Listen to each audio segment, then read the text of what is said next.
మొదటి తిమోతి పత్రిక 4వ అధ్యాయము 8వ వచనాన్ని మనం ఒక్కసారి పరిశీలించినట్లయితే, శరీర సంబంధమైన సాధకము కొంచెము మట్టుకే ప్రయోజనకరమవు గాని దైవభక్తి ఇప్పటి జీవము విషయములోను రాబోవు జీవము విషయములోను వాగ్దానముతో కూడినది అయినందున అది అన్ని విషయములలో ప్రయోజనకరమవును.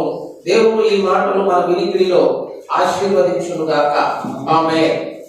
ప్రభువునకు నాకు అత్యంత ప్రియులారా, చదవబడినటువంటి లేఖన భాగాన్ని మనం ఒక్కసారి పరిశీలించినట్లయితే, పరిశుద్ధాత్మ దేవుడు ఒక ప్రాముఖ్యమైనటువంటి అంశాన్ని మనకు జ్ఞాపకం చేస్తూ ఉన్నాడు. ఆధ్యాత్మిక జీవితంలో నువ్వు చేస్తున్నటువంటి ప్రతి కార్యములో నీకు ప్రయోజనము కలగాలి. ఎవరు ఏ కార్యానికి కోరుకున్నా కూడా అందులో ప్రయోజనం లేనటువంటి స్థితిలో ఉంటే దానివల్ల మనకు ఏమాత్రం కూడా ఉపయోగం కలగదు. ఒక వ్యక్తి చేస్తున్నటువంటి కార్యము ప్రయోజనకరమై ఉండాలి. దేవుడు చాలా కార్యములను జరిగిస్తూ ఉన్నాడు. ఆ దేవుడు జరిగిస్తున్నటువంటి ప్రతి కార్యము దేవునికి ప్రయోజనకరంగానే ఉందని చెప్తున్నాడు. ఇప్పుడు నీ జీవితంలో శ్రమలు రావటం కూడా అది నీ ప్రయోజనమే, కానీ అది మనకు అర్థం కాదు. నీ జీవితంలో దేవుడు శోధనలను అనుమతించడం కూడా నీ ప్రయోజనం కొరకే. చాలా కార్యములు కాదు, అసలు దేవుడు చేస్తున్న ప్రతి కార్యము కూడా ప్రయోజనమే. అది ఆలస్యమైనా కానీ, అభ్యంతరమైనా కానీ, శ్రమ అయినా కానీ, కష్టమైనా కానీ, అది నిన్ను చెక్కడానికి, నీ బ్రతుకును మార్చడానికి, క్రీస్తు పోలికలోనికి మార్చడానికి నీకు ప్రయోజనం కాబట్టి దేవుడు దాన్ని నీకు అనుమతిస్తున్నాడని నమ్మాలి అని చెప్తున్నాడు. ఎందుకంటే దేవుడికి నీతులు చెప్పే స్థితిలో మన ఆధ్యాత్మిక జీవితం ఉంటుంది. ఆయన ప్రతి కార్యము చేస్తాడు, అది దేవునికి ప్రయోజనం అవుతుంది. దేవుడు భూమిని చేశాడు, అది పాడైపోయింది, అది పాడు కావటమే ప్రయోజనం. ఎందుకంటే మళ్ళా దాన్ని బాగు చేయడానికి నజరేయుడైన యేసు మరలా ఈ లోకానికి వస్తాడు కాబట్టి. దేవుడు సృష్టిని చేశాడు, అది పాడైపోయింది, అది కూడా మరలా దేవుడికి ప్రయోజనం. ఎందుకంటే పరిశుద్ధాత్మ దేవుడు ఆ నిరాకారముగా ఉన్నటువంటి నీళ్లను, భూమిని ఆకారముగా చేయడానికి పరిశుద్ధాత్మ దేవుడు పని చేస్తున్నాడు. పొరపాటున దేవుడు ఏ పని చేయలే, ప్రయోజనం లేకుండా దేవుడు ఏ పని చేయలే. అసలు భూమి మీద చేసిన సమస్త సృష్టి, జీవరాశులన్నీ కూడా ఒక ప్రత్యేకమైనటువంటి ప్రయోజనం కొరకే దేవుడు చేశాడు అని చెప్తాడు. చేయబడినటువంటి జీవజాలంలో కూడా ఒక పిచ్చోడు కూడా పుట్టాలంతే, ఒక పంది కూడా ఉండాలంతే. ఆ పద్ధతి ప్రకారంగా దేవుడు ఏర్పాటు చేశాడు. ఏది నిరుపయోగం కాదు, కానీ మానవులు చేస్తున్నటువంటి ప్రతి పనిలో కూడా ప్రయోజనాలు ఉన్నాయి, నిష్ప్రయోజనాలు ఉన్నాయి. నువ్వు చేసే పని కూడా ఎట్లుండాలంటే ఒక ప్రయోజనం కొరకు చేస్తున్నట్టు ఉండాలి. అపోస్తులైన పౌలు తిమోతికి చెబుతున్నాడు, శరీర సంబంధకమైనటువంటి సాధకము కొంచెము మట్టుకే ప్రయోజనకరము గాని దైవభక్తి ఇప్పటి జీవము విషయములోను రాబోవు జీవ విషయములోను ప్రయోజనకరమగును. ఆధ్యాత్మిక జీవితంలో విశ్వాసం తెచ్చుకోవాల్సినటువంటి పాఠం. చాలాసార్లు ప్రయోజనకరంగా ఉండాలని ఆశపడతాం, కానీ మనం చేస్తున్నటువంటి పనులు నష్టంలోకి మనం ఎక్కువసార్లు నడిపిస్తాయి. చాలా ప్రయాస, చాలా సాధన, చాలా సాధకం మనం చేస్తాం, కానీ అంతిమంగా ఫలితము అనుకూలంగా రాకపోతే, సరైనటువంటి వివేచన లేకుండానే పని మనం ప్రారంభించినట్లయితే నష్టపోతాం. ఈ నష్టము అనేది ఇక్కడ మాత్రమే కాదు. చెప్తున్న అసలు ఘోరమైనటువంటి దుర్దినం, బాధపడాల్సినటువంటి దినం ఏంటంటే, దేవుని బిడ్డలందరూ న్యాయపీఠం ముందుకు వెళ్తారు. ఈ న్యాయపీఠం ముందుకు వెళ్ళినప్పుడు అద్భుతాలు అక్కడ కనిపిస్తాయి అని చెప్తున్నారు. అసలు దేవుడు చేసే అద్భుతాలు, గొప్ప అద్భుతం ఏంటంటే, న్యాయపీఠం ముందు మనం నిలబడ్డప్పుడు మన కన్నులు తెరవబడాలి. అప్పుడు నువ్వు చేసినటువంటి పనిలో న్యాయమైనది ఏంటో అక్కడ తెలిసిపోతుంది, ప్రయోజనకరమైనది ఏంటో అక్కడ తెలిసిపోతుంది, నిలిచిపోయేది ఏంటో అక్కడ తెలిసిపోతుంది. అసలు చాలా మంది ప్రయాసపడతాం, కష్టపడతాం, విరామం లేకుండా దేవుని సేవలో, విసుగు లేకుండా దేవుని సేవలో వాడబడిన దైవ జనులు కూడా రేపు న్యాయపీఠం ముందుకు వచ్చిన తర్వాత వట్టి చేతులతో మిగిలిపోతారు. నమ్ముతామా? అదే వట్టి చేతులతో మిగిలిపోతున్నాం. మరి ఏమైపోయింది నీ పరిచయం ఏంటంటే నిష్ప్రయోజనం అయిపోయింది. కొరింథీయులకు రాసినటువంటి మొదటి కొరింథీ పత్రిక నేనే చదువుతాను. మొదటి కొరింథీ పత్రిక 3వ అధ్యాయాన్ని ఒకసారి గమనించినట్లయితే, 3వ అధ్యాయము 10వ వచనం, దేవుడు నాకు అనుగ్రహించిన కృప చొప్పున నేను నేర్పరి అయిన శిల్పకారుని వలె పునాది వేసి తిని, మరి ఎప్పుడు దాని మీద కట్టుచున్నాడు, ప్రతివాడు దాని మీద ఎలాగూ కట్టుచున్నాడో జాగ్రత్తగా చూసుకొనవలెను. వేయబడినది తప్ప మరి పునాది ఎవడును వేయనేరడు, ఈ పునాది యేసు క్రీస్తే. ఎవడైనా ఈ పునాది మీద బంగారము, వెండి, వెలగల రాళ్ళు, కర్ర, గడ్డి, కొయ్యకాలు మొదలైన వాటితో కట్టిన వాని పని కనబడును. ఆ దినము దానిని తేటపరచును, అది అగ్ని చేత బయలుపరచబడును, మరియు వాని పని ఎట్టుదో దానిని అగ్నియే పరీక్షించును. పునాది మీద ఒకడు కట్టిన పని నిలిచిన ఎడల వాడు జీవము పుచ్చుకొనును, ఒకరి పని కాల్చి వేయబడిన ఎడల వానికి నష్టము కలుగును. అతడు తన మట్టుకు రక్షించబడును గాని అగ్నిలో నుండి తప్పించుకున్నట్టు రక్షింపబడును. వేదనను కొట్టించేటువంటి మాట ఎంత అద్భుతంగా ఉందో తెలుసా మాట. ఒకరి పని నిలిచిన ఎడల వాడు జీతము పుచ్చుకొను అని అన్నాడు. ఆ కింద ఏముందట, ఒకరి పని నిలవని ఎడల వాడు నష్టపోతాడు. మరి నీతో నాతో పాటు పనిచేసినటువంటి వ్యక్తి, సమాజ కూడికలకు వచ్చినటువంటి వాడే, ప్రార్థన చేసినటువంటి వాడే, దేవుడికి అర్పణలు ఇచ్చినటువంటి వాడే, కానీ వాని పని నిలువని ఎడల, ఒకవేళ ఆ పని కనుక నిలవకపోతే ఏమైపోతట, వానికి నష్టము కలుగునంటే ఏ పరిచర్య అయితే భూమి మీద చేశాడో ఆ పరిచర్య వారికి మేలుకరంగా లేదు, వారికి ప్రయోజనకరంగా లేదు, వాడు నష్టపోతాడు. ఈ కోవలో చాలా మంది సేవకులు వస్తారని చెప్తున్నారు.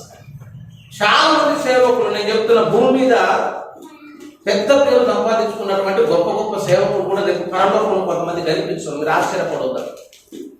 ఆ మాట మొత్తం సువార్తలో యేసయ్య చెప్తున్నటువంటి మాట. ఇక్కడ చాలా పెద్ద వరాలు కలిగి, హీలింగ్ గిఫ్ట్ కలిగి, ప్రవచనాలు చెప్పి, గొప్ప గొప్ప కార్యాలు చేసి కూడా పరలోకాన్ని కోల్పోయాక. మొత్తం సువార్త 7వ అధ్యాయాన్ని ఒకసారి గమనించినట్లయితే, ప్రయోజనం లేనటువంటి పరిచర్య చేసినటువంటి భక్తులు 7వ అధ్యాయం, మత్తయి సువార్త 7వ అధ్యాయం 21వ వచనం చూడండి. ప్రభువా ప్రభువా అని పిలుచు ప్రతివాడును పరలోక రాజ్యంలో ప్రవేశింపడు గాని పరలోకమందున్న నా తండ్రి చిత్త ప్రకారము చేయువాడే ప్రవేశించును. ఆ దినమందు అనేకులు నన్ను చూచి న్యాయపీఠం ముందు, యేసునాథుల ముందు నిలవబడి వాళ్ళు అంటున్నారట. ఏమంటున్నారు తెలుసా? ప్రభువా ప్రభువా, మేము నీ నామమున ప్రవచింపలేదా? నీ నామమున దయ్యములను వెళ్ళగొట్టలేదా? నీ నామమున అనేకమైన అద్భుతములు చేయలేదా అని చెప్పుదురు. వాళ్ళు ఏం చేశారట? అద్భుతాలు చేశారట.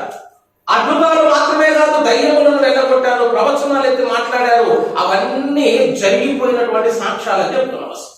యేసయ్య తోటి అబద్ధాలు ఆడే స్థితి అయితే కాదు కదా. యేసు ముందే అంటున్నాడు, ప్రభువా నీ నామంలోనే మేము అద్భుతాలు చేశాం, నీ నామంలోనే మేము దయ్యాలను కూడా వెళ్ళగొట్టాం, నీ నామంలో మేము ప్రవచించాము. ఆ ప్రవచనాలు నెరవేరాయి. మేము ప్రవచిస్తే ప్రవచనాలు నెరవేరాయి, మేము చేస్తే అద్భుతాలు జరిగాయి. మేము దయ్యములను వెళ్ళగొడితే ఆ దయ్యములు మాకు లోబడ్డాయి. భూమి మీద జనులందరూ గొప్ప జనులను పేరు పెట్టారు. పరలోకంలో సింహాసనం కొరకు మేము ఎదురు చూస్తూ ఉన్నాం. ఇక దేవుడి రాజదండాన్ని చేతపట్టి పరిపాలన చేస్తామని ఆశతో మీరు పరలోకం వస్తే అప్పుడు ప్రభు అన్నటువంటి మాట మీరు చూడండి, చాలా ఆశ్చర్యం అనిపిస్తుంది. 23లో, అప్పుడు నేను మిమ్మల్ని ఎన్నడూ ఎరుగను, అక్రమము చేయువారలారా నా యొద్ద నుండి పొందని వారితో చెప్పుదును. ఇదంతా ఘోరమైనటువంటి మాట. వాళ్ళు చేశారు, వాళ్ళ జీవితంలో కార్యాలు జరిగాయి. కానీ దేవుడు అంటున్నాడు, అక్రమము చేయువారులారా నేను ఎన్నడూ మిమ్మల్ని ఎరుగను. మరి వాళ్ళ జీవితం ఏంటంటే ఇప్పుడు వాళ్ళు పడ్డ ప్రయాసం ఏమైపోయింది, వాళ్ళు పడ్డ కష్టం ఏమైపోయింది, వాళ్ళు దేవుని కొరకు చేసిన ఉపవాసాలు ఏమైపోయినాయి, ప్రార్థన జీవితాలు ఏమైపోయినాయి, త్యాగాలు ఏమైపోయినాయి అంటే అన్ని నిష్ప్రయోజనం అయిపోయాయి అని చెప్తున్నారు. పని చేయాలా? దేవుని కొరకు పని చేయాలంటే ప్రయోజనకరంగా నిలిచిపోయే దాని కొరకు పని చేయాలి.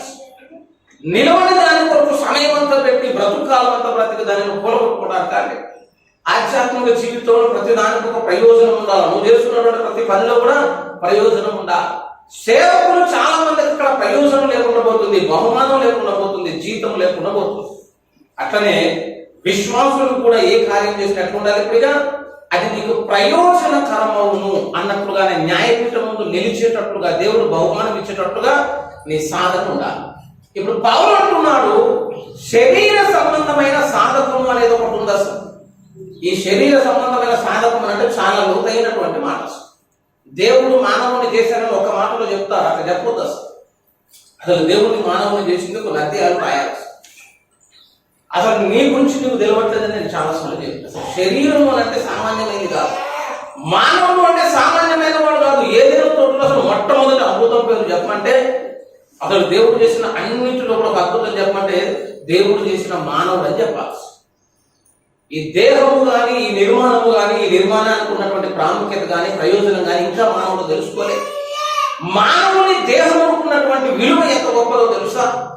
అసలు ఆ మట్టిని తీసి శరీరముగా మనిషి నాసిక రంధ్రాలలో దేవుడు జీవవాయువుని ఊదగలడు జీవాత్మ. ఆయన 3 వచనాలు మానవుని యొక్క నిర్మాణం అయిపోయింది. అసలు ఎంత గొప్ప ఉంది తెలుసు. అందులో ఈ దేహంలో దేవుడు ఏర్పాటు చేసిన ఒక వ్యవస్థ, ఒక పద్ధతి ఏంటంటే సాధకము చేస్తే దేహము లోబడేటట్లు చేసింది అన్నమాట.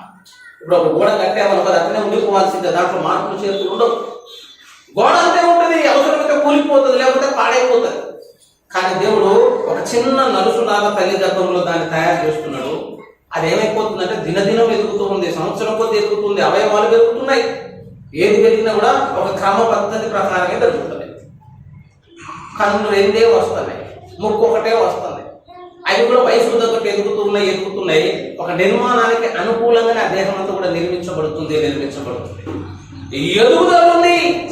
అందులో మరలా రీఛార్జ్ కావడానికి, దైవిక శక్తి అందులో ప్రవహించడానికి, జీవశక్తి కూడా అందులో నుంచి ఉత్పత్తి అవుతా ఉంది. అసలు కొట్టుకోవద్దని గుండె కొట్టుకుంటా ఉండాలి, లంగ్స్ పని చేస్తూ ఉండాలి, కిడ్నీ ఫంక్షన్ ఉండాలి. ఇవన్నీ చక్కగా పనిచేయాలంటే ఫుల్ కరెంటు కావాలి. ఎక్కడి నుంచి వస్తుంది సార్ కరెంట్? అయితే నీ లోపల నుంచే వస్తుంది. అసలు ఆటోమేటిక్ ఎట్లా పనిచేస్తున్నాం అంత తెలియదు. కన్ను పనిచేస్తున్నాను, ముక్కు పనిచేస్తున్నాను, చెవు పనిచేస్తున్నాను, ఇవన్నీ పని చేస్తూ ముందుకు పోయేటట్టు ఆటోమేటిక్ సిస్టమ్ అనేది ఒకటి నీలోనే దేవుడు పెట్టాడని చెప్తున్నారు. అవన్నీ పెట్టి విచిత్రం ఏంటంటే ఈ దేహమును దేవుడు నిర్మించాడు వాస్తవమే, కానీ ఈ దేహము సాధకం చేస్తే మరలా నీకు సాధన అయ్యేటట్లు దేవుడు ఏర్పాటు చేశాడని చెప్తున్నారు. ఆహారము భుజించాలి, అది దేవుడు పెట్టినటువంటి పద్ధతి. భూమి మీద పక్షులన్నీ మీకు ఆహారం ఉన్నది ఏదైనా తోటలోని దేవుడు ఆదాముతో మాట్లాడినటువంటి మాట.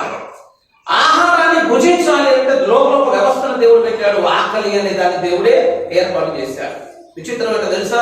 అసలు దేవుడు పెట్టినటువంటి ఈ పద్ధతిని నువ్వు సాధన ద్వారా ఏం చేయించాలంటే జయించవచ్చు. సాధకం చేస్తే ఏమైపోతుందంటే ఆహారము అని బ్రతకటానికి కూడా దేవుడు కృప చూపిస్తాడు. దేవుడు చేసినటువంటి దేహానికి ఉన్నటువంటి గొప్ప లక్షణం ఇది అని చెప్తాను. సాధన చేస్తే ఈ దేహంతో నువ్వు ఏదైనా చేయొచ్చు.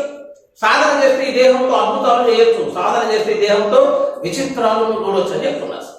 చాలా కూడా బయట సమాజంలో చూస్తే అద్భుతంగా శరీర సాధన చేసిన భక్తులు కనబడతారు. ఇప్పుడు చాలా మంది ఏమంటారంటే ఫంక్షన్స్ లో మనం కొద్దిగా బిర్యానీ బంగారం పెట్టినాం, కేవలం అన్న అరగట్లేదు అన్న, ఓ 30కే ఇప్పుడు బిర్యానీ అరగదు, మనకి ప్లేన్ రైస్ కావాలంటే సాదా సీదా ఆహారాన్ని తీసుకుంటే, ఎందుకంటే ఇక్కడ డైజెషన్ సిస్టమ్ సరిగ్గా వర్క్ కావట్లేదు అన్న సంగతి మీకు నాకు అర్థమైపోయింది. ఇటీవల చూస్తే ఒక 2 ప్లేట్లు తింటాడు. 2 ప్లేట్లు తింటే ఎట్లా అవుతున్నాయి సార్? అవుతున్నాయి, బతికే కూడా 2 ప్లేట్లు తిని ఒకడు ఉంటాడు, ఇసుక తిని ఒకడు ఉంటాడు, మట్టి తిని ఒకటి తింటాడు. అసలు ఇవన్నీ తిని మీరు ఎట్లా బతుకుతున్నారు సార్ అంటే బతుకుతున్నాడు. చిన్నగా అభ్యాసం చేసేదారు. కొంతమంది పాయిజన్ కూడా బాడీకి అలవాటు చేసుకుంటారు. స్లోగా కొంచెం ఎక్కించుకొని ఆ పాయిజన్ మొత్తం బాడీకి ఎక్కుతున్న తర్వాత ఇక బాడీలో పెద్ద పార్ట్స్ మీద ఎఫెక్ట్ పడకుండా, పాయిజన్ కూడా ఎఫెక్ట్ పడకుండా కొంత సాధన చేస్తూ ఉంటారు. అట్లా శరీర సంబంధమైన సాధకాలు చేసి అద్భుతాలు చేసినట్టు ఉంటారు. ఇప్పుడు మనం 2 కాళ్ళు ఇచ్చి నడవమంటేనే మనం కుదరట్లేదు. వాడికి ఒకటే కాలు మీద నడిచేటప్పుడు ఉన్నారు. ఎక్కడ 2 కాళ్ళు వేసుకొని వాడు వంతెన మీద నడుస్తూ ఉంటాడు, తాడు మీద కుదురుతాడు. నీకు నాకే ఒక తాడు కట్టేసి వంతెన ఈ వంతెన నుంచి ఆ వంతెన ఒకటే తాడు మీద వాడు చిన్నగా నడుచుకుంటూ పోతే మనమే కింద పడతా ఉన్నాం. ఇక్కడ ఎట్లా వచ్చింది సార్ అంటే ప్రాక్టీస్ చేసినాం సార్. కొంతమంది ఉంటారు రోడ్డు పక్కనే ఆ డబ్బాకు కట్టుకున్నప్పుడు కొట్టుకుంటూ కూర్చొని ఒక చిన్న పిల్లతో తాడు ఆడిపిస్తూ ఉంటాడు, రింగులు ఆడిపిస్తూ ఉంటాడు, పెద్ద ఆటలు ఆడిపిస్తూ ఉంటాడు. అసలు ఇవన్నీ ఎందుకంటే జూలోకి పోండి. అసలు జూకి పోతే పెద్ద సింహాలతో వాడు ఆటలు ఆడిపిస్తూ ఉంటాడు, ఏనుగుతో సైకిల్ తొక్కిస్తూ ఉంటాడు. అవన్నీ చూస్తుంటే లోబడే స్థితి నాకు లోబడం.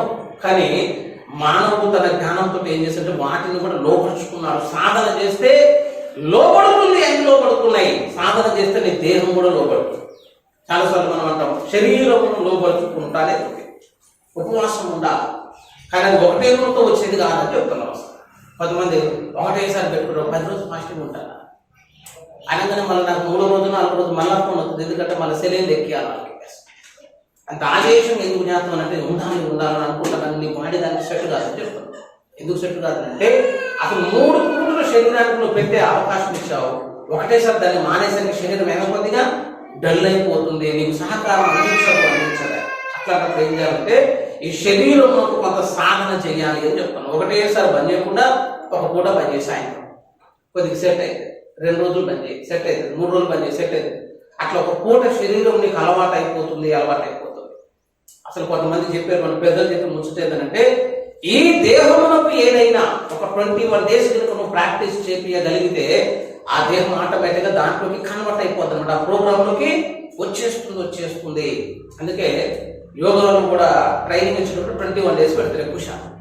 21 రోజులు వేయకుండా నేను లేపుతా ఉంటాను, ఎందుకంటే 22వ రోజు దేహం మీద లేపేస్తాడు. 21 రోజులు నేను కష్టపడమన్నారు, తర్వాత 22 naడు ఆ దేహం దానికి షిఫ్ట్ అయిపోతుంది, ఆ ప్రోగ్రామ్ అది అడాప్ట్ అయిపోతుంది. అసలు ఆ లక్షణము దేహానికి ఉందని చెప్తున్నాం. 3 పూటలు తినేటోళ్ళు కూడా ఉన్నారు. యేసు ప్రభు నమ్ముకున్న తర్వాత, కొంత ఉపవాసాలు ప్రారంభించిన తర్వాత అసలు భోజనమే చేయకుండా కొన్ని నెలలు వారాలు గడుపుకున్న వాళ్ళు ఉన్నారు. లైట్ గట్ల ఏమైనా డ్రింక్స్ తీసుకున్నారు. మరి ఎట్లా ఫంక్షన్ అవుతుంది సార్? బాడీ అయిపోతుంది. ఎట్లయిందంటే సాధన కూడా అయిపోతుంది. కాబట్టి శరీరంతో సాధన చేయొచ్చు. నువ్వు ఎట్లా లోపరుచుకుంటే ఈ దేహం నీకు అట్లా లోపడుతుంది. ఇది దేనికి లేనటువంటి ఒక విచిత్రం అని చెప్తున్నా. ఈ దేహంతో నువ్వు ఎన్ని అద్భుతాలైనా చేయొచ్చు, ఎన్ని అద్భుతాలైనా చేయొచ్చు. ఈ శరీర సంబంధమైన సాధన అనేది ఒకటి ఉంది. దీనితో కూడా కొన్ని ప్రయోజనాలు ఉన్నాయి. కానీ పౌలు అంటున్నాడు, నిలిచిపోయేవి కొన్ని ఉన్నవి కానీ అసలు ఎప్పటికీ నిలిచిపోయేటువంటి స్థితిలో ఉండాలన్నట్టు ఇంకొక దాన్ని సాధన చేయాలి. చాలాసార్లు మనం ప్రాక్టీస్ చేస్తాం.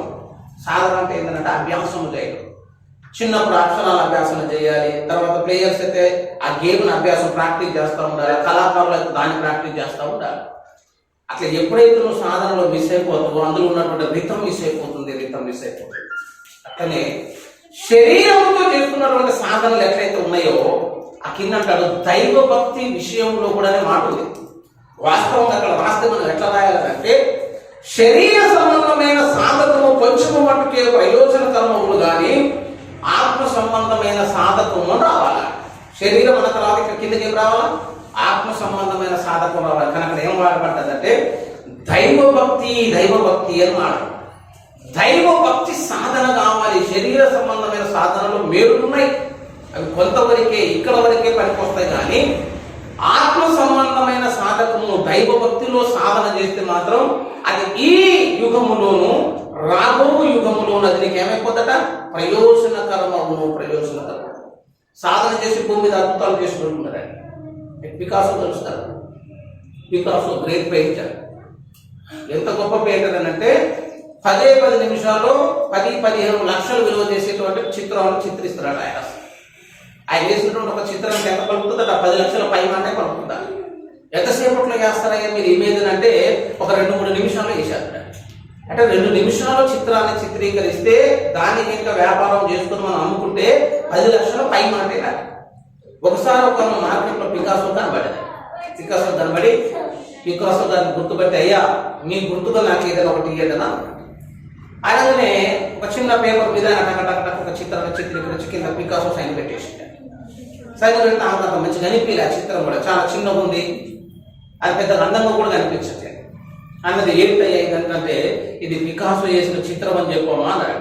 అసలు ఇది ఏమన్నా పనికొస్తుందా అని అడిగింది. పనికొచ్చుడు కాదు, ఒకసారి నువ్వు మార్కెట్లోకి వెళ్ళి దీన్ని వాల్యూ ఎత్తుకుంటూ పనుకోని అన్నాడు.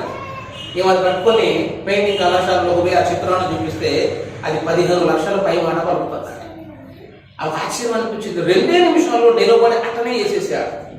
అట్లేసి 10 లక్షలు విలువ చేస్తుంది, 15 లక్షలు విలువ చేస్తుంది అంటే ఆ ఒక కోరిక కలిగింది.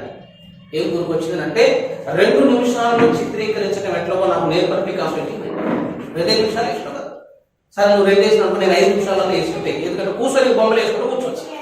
తెల్లవారు బొమ్మలు వేసుకుని పోయి అమ్ముకున్నాం అనుకో బతుకున్నాం అంతా బతుకొచ్చు అనుకున్నదా? పికాసో గారి దగ్గర పోయి అడిగిందంటే ఇదేమాట, అయ్యా నాకు కూడా చిత్రలేఖనాన్ని నేర్పించండి, డ్రాయింగ్ వేయటం నేర్పించండి, 2 నిమిషాలు వేయటం నేర్పించండి, 10 నిమిషాలు వేయటం నేర్పించండి అంటే పికాసో గారు చెప్పినట్టు 2 నిమిషాల్లో డ్రాయింగ్ వేయటం నేర్పిలేవని చెప్పింది. 2 నిమిషాలు నేను చిత్రాన్ని చిత్రీకరించాలంటే దీని వెనుక కొన్ని సంవత్సరాల ప్రయాసం ఉందని చెప్పినాను. సాధన చేశాను, ఎంతో సాధన చేస్తే తప్ప ఆ సమయం దక్కట్లేదని చెప్తున్నాడు. కొన్ని సంవత్సరాలు ఏళ్ల తరబడి నేను అభ్యాసం చేసిన కారణాన్ని బట్టి ఆ లోతైనటువంటి వాటిని కూడా నేను సులువుగా వేయగలుగుతున్నాను. కానీ సులువైన వాటిని వేయాలంటే లోతైన అభ్యాసం కావాలని చెప్పినాడు. మనకు కూడా అన్ని ఎట్లా కావాలంటే ఇన్స్టెంట్ కావాలి, ఎమ్మటే కావాలంటే ఎట్లా వస్తుందంటే సాగు అయితే మాత్రం లేటుగా కావాలి, చచ్చిపోవటం మాత్రం చాలా పెండింగ్ పెట్టాలి. మనం ప్రార్థన ఆమె అనగానే ఇక్కడ అద్భుతాలు జరగాలి. ఎట్లా కుదురుతుంది? అసలు ప్రార్థన సాధన చేయాలి, ఉపవాసము సాధన చేయాలి, అసలు దైవ భక్తి కూడా సాధన చేయాలి. ఇట్లా బయట చేసే శరీర సంబంధమైనవి కొంత మటుకు ప్రయోజనం. నీ ఇల్లు నడవచ్చు, సమాజానికి కొంత మేలు కలవచ్చు. నేను ఇప్పటికనుకుంటా అసలు గిన్నెస్ బుక్ ఎదురు పెట్టుకుంటే అది ఇప్పటికీ అర్థమవుతుంది. వాడి చేతులతో నడిచిన గిన్నెస్ బుక్ ఎక్కినావు, నాకు కొడుకుతుందా నీకు కొడుకుతుందా, సమాజానికి అలా ప్రయోజనాలు ఏముండదు అసలు. అందులో చాలా వరకు అసలు ప్రయోజనం లేని ఏమున్నాయని చెప్తున్నాను. ప్రయోజనం ఉండదు అసలు. కళ్ళు మూసుకుని ఒకడేదో పని చేసినందుకు వాడు గిన్నెస్ బుక్ ఎక్కుతాడట. అవన్నీ బాడీతో చేసేయాలి. ట్యూబ్స్ చేస్తాడు, దానికి గిన్నెస్ బుక్, లింకా బుక్ ఉంటుంది, గిన్నెస్ బుక్ ఉంటుంది. మనుషులకు అసాధ్యమైన వాటిని కొన్ని మానవులు చేస్తా ఉంటారు. ఈ మనిషికి అసాధ్యమైనటువంటి వాటిని మానవులు చేస్తున్నప్పుడు నేను సూపర్ మ్యాన్ అని చెప్పి వాళ్ళ ఎదురుకి ఎక్కిస్తారు. ఇప్పుడు గిన్నెస్ బుక్లోకి ఎక్కిస్తారు. వాళ్ళందరూ భూమి ఉన్నంత వరకు నిలిచిపోయి వాళ్ళ పేరు. కానీ ఆ సాధన కంటే కూడా గొప్ప సాధన ఏంటంటే దైవ భక్తి సాధన చేయాలి. మీరు ఒకసారి 7వ వచనం చూడండి. అపవిత్రమైన ముసలమ్మ ముచ్చట్లను విసర్జించి దైవభక్తి విషయంలో నీకు నీవే సాధకం చేసుకున్నాం. శరీర సంబంధమైన సాధకం అనేది ఒకటి ఉంది. రెండోది దైవ భక్తి సాధకం అనేది ఒకటి ఉంది. ఇది ఎప్పటికీ నిలిచిపోతుంది, ఎప్పటికీ నిలిచిపోతుంది. అది ఈ యుగంలో నిలిచిపోతుంది. రాబో లోకములో కూడా అది నిలిచిపోతుంది. అసలు దైవ భక్తి సాధన అంటే ఏంటో తెలుసుకోవాలి. చేయమంటున్నా బాగానే ఉంది. ఆత్మ సాధన అంటే ఏంది, దైవభక్తి సాధన అంటే ఏందో కూడా తెలవాలి. దైవభక్తి అనే దానికి నిర్వచనం తెలవాలి. ఏం చెప్తున్నా అసలు మీరు ఒకసారి దైవభక్తి అంటే అర్థం ఏంటో తెలుసా? ఆయన సశరీరుడుగా ప్రత్యక్షం ఆయను అనే విషయాన్ని నమ్మటమే దైవభక్తికి ఆరంభము. మీరు ఒకసారి ఆదికాండాన్ని గమనించారనుకో, ఆదికాండంలో మానవుని దేవుని పోలికలోనికి దేవుడు సృష్టించిన విధానం కనపడుతుంది. 126 జెనసిస్. ఆదికాండం 1:26లో దేవుడు తన స్వరూపమందు తన పోలిక చొప్పున నరులను సృజించను, స్త్రీని గాని పురుషుని గాను సృజించను. ఇది ఆదికాండంలో దేవుడు చేసిన అద్భుతం. పాత నిబంధనలో మొదటి పుస్తకంలో మానవుడు దేవుని పోలికలోనికి మార్చబడ్డాడు. నూతన నిబంధనలో మొదటి పుస్తకం ఏముందో తెలుసా? నూతన నిబంధన మొదటి పుస్తకం మత్తయి సువార్తలో కన్యక గర్భావతి అయి కుమారుని కను అతనికి ఇమ్మానుయేలును పేరు పెట్టబడును. ఆ 2 వచనాలు ఒకసారి కలిపి చదవండి. మానవుడేమో దేవుని పోలికలోనికేమో ఆదికాండంలో పరిచయం అయ్యాడు. మత్తయి సువార్తలో దేవుడే మానవుని పోలికలోనికి ప్రత్యక్షమయ్యాడు. అసలు దేవుడే నరవతారిగా ఈ భూమి మీదకి రావటం అనే విషయమే దైవభక్తికి ఆదిచేది ప్రారంభము అని చెప్తున్నా. మీరు ఒకసారి మొదటి తిమోతి పత్రిక చూడండి. మొదటి తిమోతి పత్రిక 3వ అధ్యాయం 16వ వచనంలో నిరాక్షేపముగా దైవభక్తిని గూర్చిన మర్మము గొప్పదై ఉన్నది. అసలు దైవభక్తి అంటే ఏంటది? మర్మము అంటే అర్థం తెలుసా? మర్మము అంటే అర్థం ఏంటంటే దేవుడు బయలుపరిస్తే తప్ప మానవ మాత్రంలో తెలుసుకోలేనటువంటి విషయం. దాన్ని గూఢమైనటువంటి సంగతి, మార్మికమైనటువంటి సంగతి, మర్మమైనటువంటి సంగతి. అసలు దైవభక్తి అంటేనే అది మర్మము. ఆ మర్మములో ఏ మర్మం అంటున్నా? గొప్పదై ఉన్నటువంటి మర్మం అని. ఆ మర్మము చెప్తా అంటాడు ఆయన సశరీరుడుగా ప్రత్యక్షుడు ఆయన. అదే మర్మం. ఇది అసలు యేసు ఈ భూమి మీదకి నరవతారిగా దిగి రావటమే దైవభక్తి. యేసు ఈ భూమి మీదకి నరవతారిగా దిగి రావటమే దైవభక్తిలో ఉన్నటువంటి ఒక లోతైనటువంటి విషయం. ఇప్పుడు దేవుడు ఏమంటున్నాడంటే దైవభక్తులను సాధన చేయాలంటే అర్థం తెలుసా? ఏ శరీరుడైతే దేవుడు ఈ లోకంలోని దిగి వచ్చాడో ఆయన ఈ దేహంతో సాధన చేశాడు. ఎంత సాధన చేశాడనంటే ఆ దేహమును మరలా మహిమలోనికి మార్చేంతగా సాధన చేశాడని చెప్తాం. యేసు నీలాగా నాలాగా సామాన్యంగానే పుట్టాడండి. చాలా మంది అనుకుంటారు ఏంటంటే ఆయన దేవుడు కాబట్టి ఆయన బలహీనతలు ఉండవనుకుంటారు. బైబిల్ అట్లా చెప్పట్లేదు.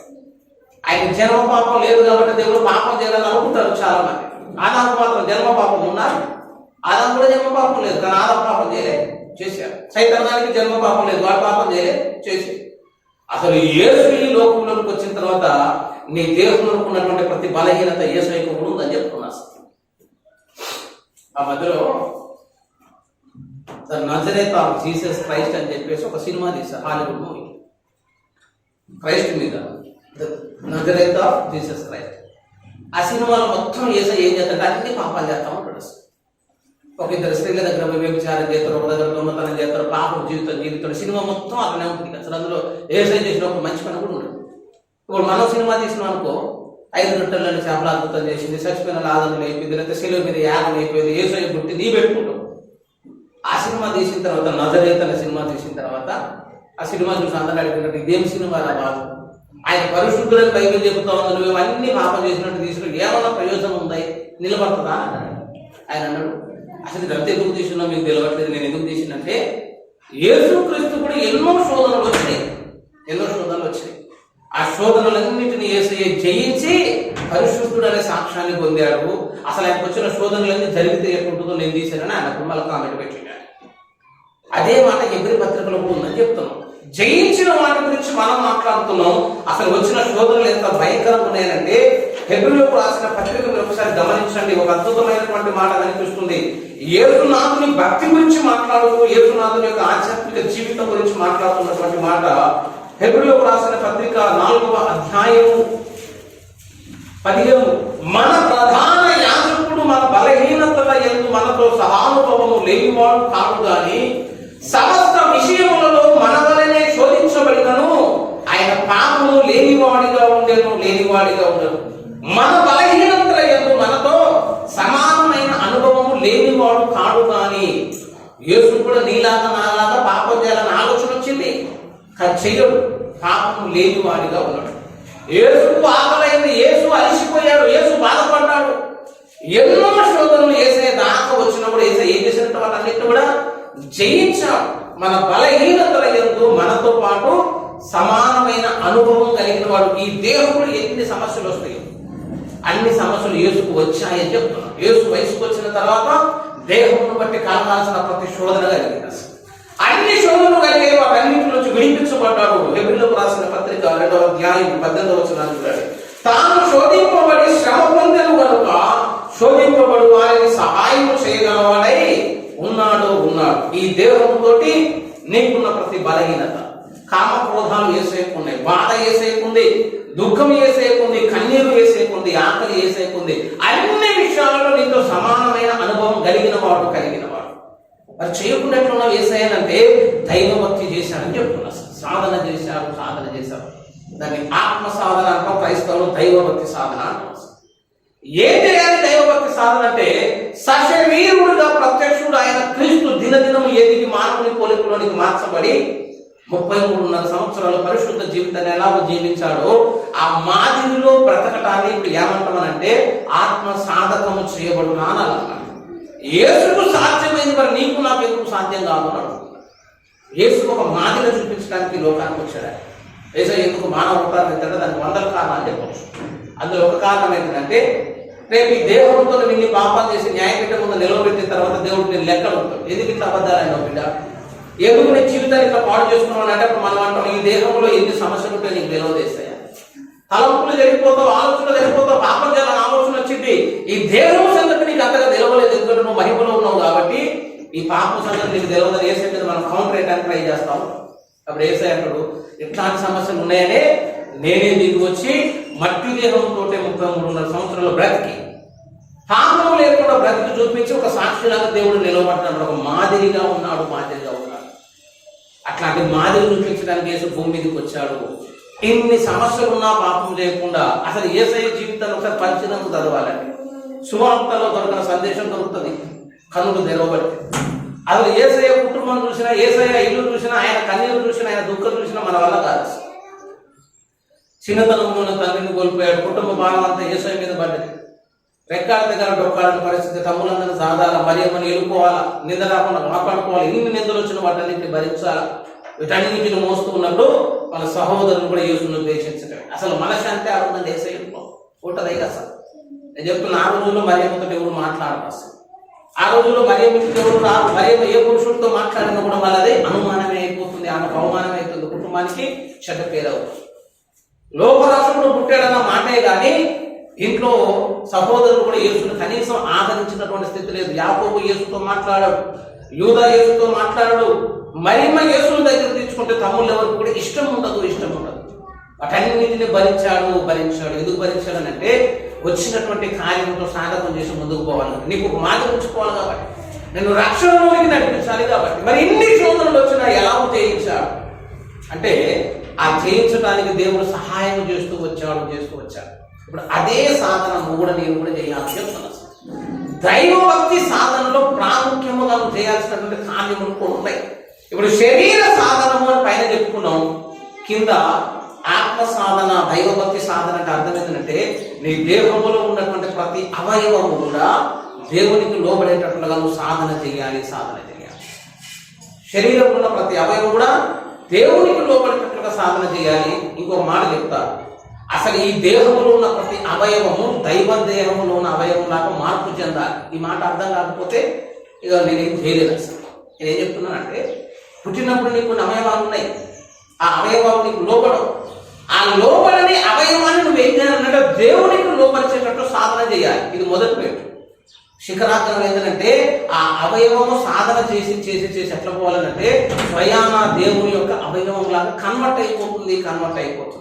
మీరు చూడండి ఒకసారి, ఇర్మియా ప్రవచన గ్రంథం 15వ అధ్యాయం అంటాడు, నీవు దేవుని నోటి వలె ఉండవు, దేవుని నోటి వలె ఉండవు. ఇర్మియా ప్రవచన గ్రంథము 15వ అధ్యాయం ఒకసారి మీరు గమనించండి, 19వ వచనం అనుకుంటా, మేబీ 15-19.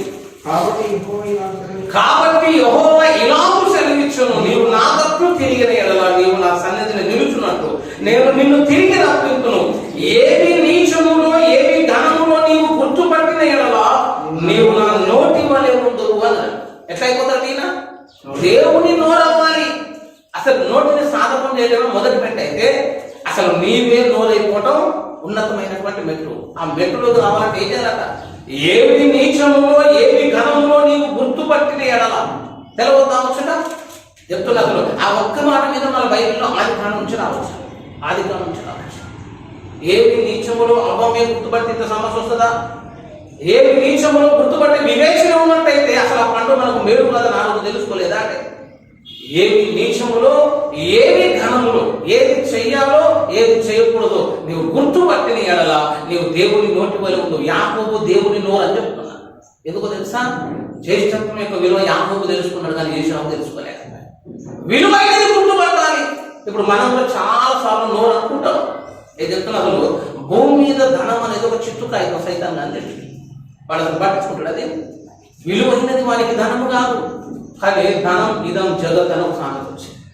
ఇక మన ప్రాణం అయితే ఇక ప్రాణం అంతా దాని మీద ఉంటుంది. మన ప్రాణం అంతా డబ్బు చుట్టే తిరుగుతుంటుంది. అది విలువైనది అంటే ప్రయోజనమే కానీ మరి అంత విలువైనది కాదు. ఆధ్యాత్మిక జీవితంలోకి వచ్చిన తర్వాత విలువలు మారిపోతాయి. ప్రార్థన చాలా విలువైనది, దేవుడి సన్నిధి చాలా విలువైనది, వాక్యం చాలా విలువైనది, అసలు దైవ భక్తి చాలా విలువైనది. వీటికి విలువిస్తే అప్పుడు నువ్వు దేవుని నోటి వలె ఉండు అనే మాట మనం సార్థకం చేసుకున్నాడు. అయితే అసలు చాలా మంది నిర్లక్ష్యం చేసేది దేవుని దృష్టికి చాలా విలువైనది ఏంటంటే సమయము అని చెప్తున్నారు. దాన్ని ఎవరన్నా పట్టించుకుంటారని కొంతమంది టైం పాస్ చేస్తున్నారు అంటే అసలు వాడికి ఏం చేయాలో ఆయన అసలు నేను ఓపిక దేవుడు భరిస్తున్నాడు బిడ్డ. ఆ స్విచ్ ఒకటి ఆపేసి అలారం ఆపేస్తే టిక్కులు మాయమే అక్కడికి పోతాం. అసలు పాస్ చూస్తే ఎక్కడ దాకా టైం నువ్వు పాస్ చేస్తుంటే ఎక్కడ దాకా అసలు ఉన్న సమయం దాకా భక్తులు ప్రయాసపడుతుంటే ఉన్న సమయం దాకా సైతం కూడా ప్రయాసపడుతుంది. తనకు సమయం కొంచెమే అని ఏరిగారు వాడు కూడా తెలుసు.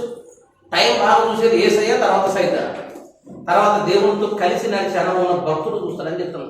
సమయమును చూస్తూ పని చేయాలి. ఆ స్థితిలో నీ జీవితాన్ని తక్కువ. విలువైన వాటిని గుర్తుపట్టడంలో మానవ చేత ఏమైపోయిందంటే మోసపోయింది, నష్టపోయినావు. అసలు విలువైనవి మనకి ఇంకా తెలియట్లేదు. నీ ఆయుష్ పెరుగుతుంది. నీ ఆయుష్ దేవుడికి చాలా విలువైనది. దేవుడు నీకు కృప చూపిస్తున్నాడు, దాన్ని నువ్వు పొందుకోవాలి. వాక్యం ఇచ్చాడు, దాన్ని పొందుకోవాలి. ప్రార్థన చేయాలి, దాన్ని నువ్వు స్వతంత్రించుకోవాలి. అసలు ఏది నీచమో గుర్తుపట్టట్లేదు. అసలు ఏది పాపము దేవుని దృష్టికి నీచమని. ఇంతకంటే గొప్ప నీచమే ఉందండి. దేవుడు ద్వేషించేది పాపం అన్నావు కదా, మరి ఆ పాపాన్ని నువ్వు ఇంకా విలువైందన్నా పట్టుకుంటామంటే అర్థమైందా అని అడుగుతున్నా. నువ్వు నోటి వల్ల ఉంటావు అయితే కదా. ఇరిమేత అన్నాడు, నీవు దేవుని నోటి వల్ల ఉండు అని అంటే ఆ వ్యక్తిత్వం రావాలి. అసలు దేవుని ఇష్టాలు ఏంటో తెలుసుకొని ఆ ఇష్టాలను నీ ఇష్టాలుగా మార్చుకోవాలి. ఆ ఇష్టాలను మార్చుకుంటే దేవుడు అంటాడనమాట, నీవు నా నోరులాగా ఉన్నావు రానన్నాడు. దేవుని నోరు అంటే దేవుడు చూసే దృష్టి రావాలి, దేవుడు చూసే ఆలోచన రావాలి, దేవుని యొక్క తలంపులు మీద తలంపులు ఏకమైపోవాలి. అప్పుడు దేవుడు అంటాడనమాట, నీవు నా నోటి వలె ఉండు. భక్తి సాధనలో అవయవాలు సాధన చేయబడాలి.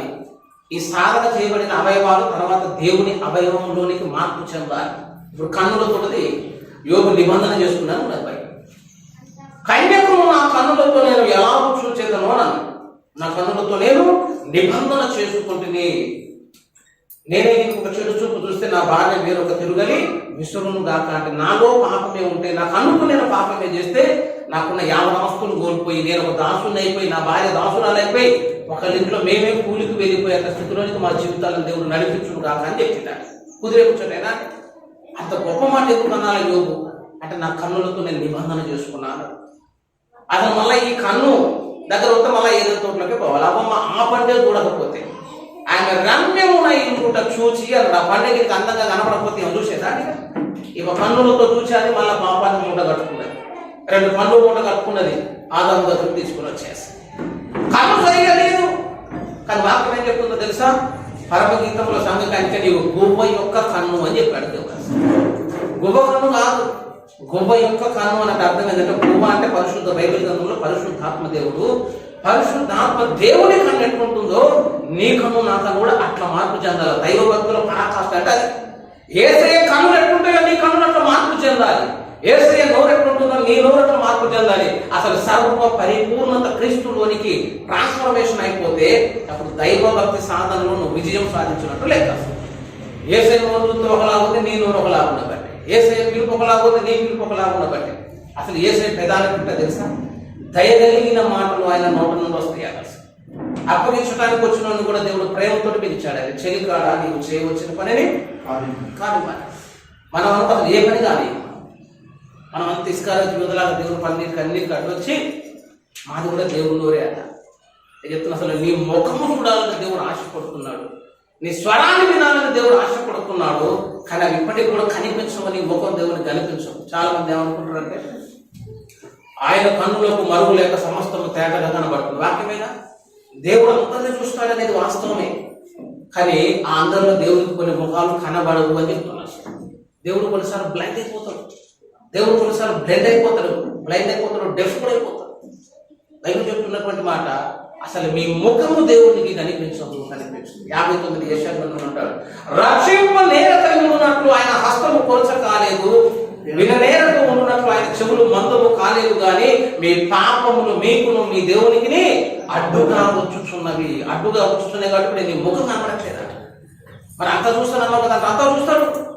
అంతా చూసే దేవుడికి నీ ముఖం కనిపించట్లేదు. ఎందుకంటే నీలో పాపము అనే కారుమబ్బులు కలుగుతున్నాయి కాబట్టి. నీ స్వరం వస్తుంది కానీ పాపముతో మిళితమైపోయిన మానవుని యొక్క స్వరాన్ని కూడా దేవుడు ఏం చేస్తాడట? వినలేకపోతున్నాడు. ఆ పాప పట్టు గోడలు పోయినప్పుడు అప్పుడు మరలా దేవుడే మాట్లాడతాడు. ఏమని మాట్లాడతాడో తెలుసా? నీ ముఖము నాకు కనబడనిమ్ము, నీ స్వరము నాకు వినపడనిమ్ము. పరమగీత గ్రంథాన్ని ఒకసారి గమనించండి. పరమగీత గ్రంథంలోకి వచ్చినట్లయితే చక్కని మాట 2వ అధ్యాయము 14వ వచనంలో, బండ సందులలో ఎగురు నా పావురమా, పేరు వీపులను ఆశ్రయించు నా పావురమా, నీ స్వరము మధురము, నీ ముఖము మనోహరము, నీ ముఖము నాకు కనబడనిమ్ము, నీ స్వరము నాకు. ఎవరిని దేవుడు ఈ మాట చూస్తాడనంటే పాపము లేని పరిశుద్ధ జీవితాన్ని ఎవరైతే జీవిస్తున్నారో వాళ్ళ ముఖము చూడాలని దేవుడికి ఆశ కలుగుతున్నారు. అది నువ్వు చూపిస్తేనే ఆయన చూస్తాడు, నువ్వు మాట్లాడితేనే ఆయన కినపడుతుంది. ప్రార్థన గదిలోనికి వచ్చి చేసే ప్రతి ప్రార్థన దేవుడు వినడని నేను లోపల చాలాసార్లు చెప్పినటువంటి మాట. జాన్ బన్యన్ గారు చెప్పినటువంటి మాట ఏటో తెలుసా? జాన్ బన్యన్ గారు ఏం చెప్పాడంటే, పాపము చేసేవాడు ప్రార్థన చేయడని చెప్పారు. యాత్రికుని ప్రయాణం అద్భుతమైనటువంటి పుస్తకం రాశారు. యాత్రికుని ప్రయాణం ఎంతో మంది బతుకును కట్టుకున్నారు. అంత గొప్ప పుస్తకం, పరిశుద్ధ పోరాటం పుస్తకాన్ని రచించాడు. అద్భుతమైనటువంటి సాహిత్యము బన్యన్ గారి ద్వారా ప్రపంచానికి దేవుడు సాహిత్యాన్ని పరిచయం చేశారు. కానీ తప్ప మాట ఏంటో తెలుసా? పాపము చేసేవాడు ప్రార్థన చేయడనే మాట ఉత్తమ మాట. అది అబద్ధం. ఎందుకు అబద్ధమో తెలుసా? బైబిల్ అట్లా చెప్పట్లేదు. బైబిల్ ఏం చెప్తుందంటే ప్రార్థన చేస్తారు, వాళ్ళు పాపము కూడా చేస్తారు. 59 సిద్ధాంతం జరిగిన విననేరక ఉంటున్నట్లు ఆయన చెవులు మందము కాలేదు, రక్షించనేరక ఉంటున్నట్లు ఆయన హస్తము కొరసు కాలేదు. మీ పాపములు మీకును మీ దేవునికి అడ్డుగా మీరు ప్రార్థన చేసేటుంటే అసలు నాకే 100 మంది పరిచయం ఉన్నాడు. భయంకరమైన పాపం చేస్తూ కూడా చెప్పుకోవడానికి కూడా అసహ్యమయ్యేటువంటి పాపాలు చేస్తున్నారు. శరీరంతో పాపం చేస్తూ ఇల్లీగల్ కాంటాక్ట్ పెట్టుకుని కుటుంబ జీవితాలతో పాడు చేసుకుని కూడా మళ్ళా శుక్రవారం నాడు ఉపవాసం ఉంటారు, నెలంతా వారం రోజులు పార్కింగ్ లో ఉంటారు, ఆన్లైన్ చేస్తారు, అన్ని చేస్తారు. ఆశ్చర్యం అనిపిస్తుంది, నువ్వు పరిశుద్ధురాలు నేనా? భక్తులతో నేను పైన గుడి మంది పనిచేయను. మనకంటే ఎక్కువ ప్రార్థన చేయబట్టి, మనకంటే పెద్దగా ప్రార్థన చేయబట్టి ఆశ్చర్యం అనిపించింది. భక్తులు చెప్పిన మాటలేంది? జీవితంలో చూస్తే వీళ్ళ జీవితాలు ఎందుకు ఎక్కున్నాయి? అసలు ఖరాఖండిగా ఖండించి వచ్చినా కూడా బతుకు మారట్లేదు, కానీ ప్రార్థన కూడా తగ్గట్లేదు. వాళ్ళు ఇంకేం చేద్దాం? ఎట్లా జరుగుతుందో జరుగుతుంది. కానీ దేవుడు వారి ముఖాన్ని చూడటం చెప్తున్నాడు. నీకు నాకు కనపడటానికి ఉన్నారు. చేయరని కాదు, వేషధారణతో ఆయన చేసేటోళ్ళు ఉన్నారని ఏసు చెప్పిన మాట ఏంటో తెలుసా? వేషధారులు వాళ్ళు ఉండకూడి అని వాళ్ళు ఏం చేస్తుంటే మనసులో సరైన అభిప్రాయం ఉండదు కానీ ప్రార్థన గదిలోనే ఉంటారు. మత్తయి రాసిన సువార్త ఒకసారి చూడండి 5వ వచనం 6వ అధ్యాయం 5వ వచనంలో, మీరు ప్రార్థన చేయనప్పుడు వేషధారుల వల్ల ఉండవద్దు, మనుషులకు కనబడవలనని సమాజ మందిరములలోను వీధులలోను నిలిచి ప్రార్థన చేయడం వారికి ఇష్టము, వారు తమ ఫలము పొంది ఉన్నారన్న నిశ్చయముగా మీతో చెప్పుతున్నాను అని. వీడు ఏమన్నాడట, మీరు ప్రార్థన చేయనప్పుడు వేషధారుల వల్ల ఉండొద్దు. ఇప్పుడు వేషధారి కూడా ఏం చేస్తాడట, ప్రార్థన చేస్తూ ఉంటాడు. వేషధారి చేస్తున్న ప్రార్థన ఉంటుంది కానీ నీ ప్రార్థన అక్కడ ఉండొద్దని ఏసై చెప్పబట్టి, మరి వాళ్ళ వేషధారు నుండి వాళ్ళ ప్రార్థన చేస్తున్నట్టు చేస్తాడు. చెప్తున్నంత కప్పుకొని చేయొద్దండి. పాపాన్ని కప్పుకుంటే ఏమైపోతుంది, ఏసైకి నువ్వు మరుగైపోతావు అంటున్నావు. అద్భుతం జరుగుతుంది. ఏంటో తెలుసా, అసలు ఆయన కన్నులకు సమస్తము మరుగు లేకుండా కనబడుతుందని బైబిల్ చెప్తుంది. కానీ పాపాన్ని నువ్వు కప్పుకుంటే నువ్వు ఏసైకు కనబడవు. అసలు ఆయన నీ పైన దృష్టి పెట్టడి. ఆ ముసుగు తీసుకుంటేనే యేసు ముందు నేను నువ్వు ప్రత్యక్షపరచుకోవడానికి అవకాశం ఉంటుంది. ఇప్పుడు చెప్తున్నా, దైవ భక్తి సాధన అంటే దేవుడు ఇచ్చినటువంటి ఈ దేహంలో ఉన్న ప్రతి అవయవము కూడా సాధన చేయబడాలి, సాధకము చేయబడాలి. అది దేవునికి లోబడేటట్లుగా సాధన రావాలి. చివరికి దేవుని అవయవం అయిపోయేటట్లుగా ఉన్నతమైనటువంటి స్థితిలోకి వెళ్ళిపోవాలి. కన్నులు సాధన చేయబడాలి, దేవుని కన్నులాగా కన్ను మార్చబడాలి. పెదాలు సాధన చేయబడాలి, నీ పెదాలు దేవుని పెదాలతోటి కలిసిపోవాలి. అట్లా జ్ఞానేంద్రియాలను సాధకము చేయటమే దైవభక్తి సాధన. హెబ్రీయులకు రాసిన పత్రిక ఒకసారి గమనించండి. హెబ్రీయులకు రాసిన పత్రిక 4వ అధ్యాయాన్ని ఒకసారి గమనించినట్లయితే, హెబ్రీయులకు రాసిన పత్రిక 4వ అధ్యాయము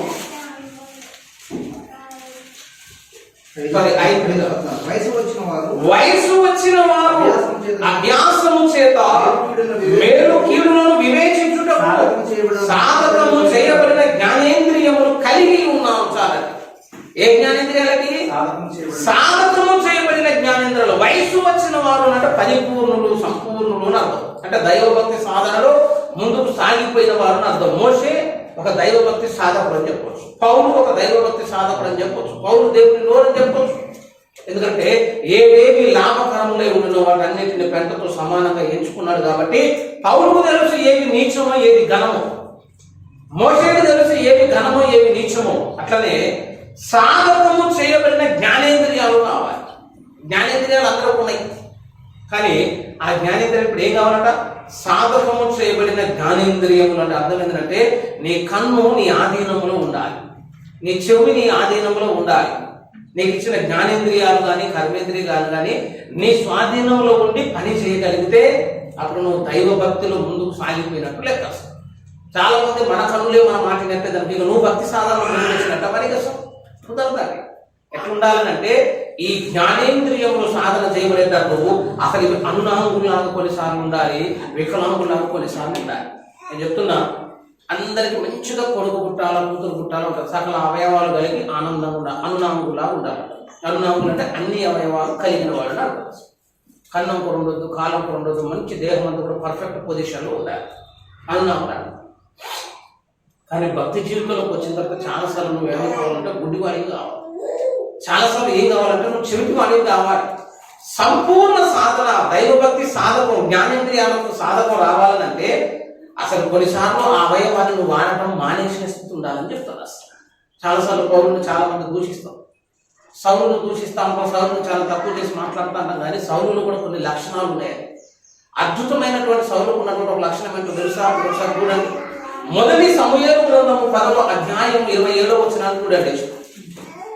10:27 పనికి మాలిన వారు కొందరు ఈ మనుషుడు మనలను ఎలాగో రక్షింపగలడని చెప్పుకొనుచు అతని నిర్లక్ష్యము చేసి అతనికి కానుకలు తీసుకొని రాకుండా అతను చెవిటి వాడైనట్టు ఊరుకుండెను. దేవుడు అభిషేకించిన తర్వాత సౌలు మీదకి పరిశుద్ధాత్మ దేవుడు దిగి వచ్చిన తర్వాత ఒక గొప్ప యుద్ధాన్ని చేసి ఇశ్రాయేలు అందరిని రక్షించిన తర్వాత చాలా మంది వచ్చినప్పుడు ఎట్లా వచ్చారట, కానుకలు తీసుకొని వచ్చారట.